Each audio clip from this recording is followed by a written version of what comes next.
Jeff? Ay, Jeff? Pero ma'am, Jeff? Pawis na pawis ka. Bakit mo na to? hindi na po ma'am, nakakaya po. Magkakasakit ka. Hindi ma'am, okay lang po. Hindi, magkakasakit ka. Pawis ka na. Ma'am, nakakaya na. Sige na. Ayan o. Naman ikaw, hindi ka nag-iingat. Pawis ka, magkakasakit ka sa ginagawa mo eh. Ako na po ma'am. Ako na po. Salamat po. Jeff, pwede makiusap? Pwede bang magpamasahe ng likod? Kasi parang lamig ata ito eh. Ang lakas kasi mong aircon sa faculty ko. Hindi po kasi ako marunong magmasahe ma'am. Hindi. Okay lang. Okay lang. Igagay kita, tuturuan kita. Halika. Sige. Oh, dito. Dito lang, oh. Dito lang. Dito, oh. Ayan. Oh, dito. Ayan, sige na.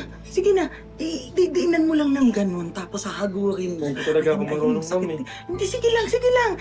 Ako na nga ang magsasabi kung paano. Sige, ilagay mo dyan. Ayan. Ayun. Dito, ganito. Dito lang masakit. Dito po. Ayan. Ikaliwa mo. Diinan mo pa. Diinan mo. Ito po. Sige pa. Pisilin mo pa. Ayan, hindi mo alam. Ako na magtuturo sa'yo. Ha? Ganito lang, ganito, ha? Ganyan lang, ganito lang. Dito lang, pipisilin lang dito. Ganyan lang. Ayan, Ma'am. Wag po. Ma'am. Hindi ka matakot. Ako magtuturo sa'yo. Ha? Magugustuhan mo tong lesson na to. Ma'am! Hindi mo makalimutan. Wag! Ma'am! Hindi ma'am! Han? Ma'am! Han?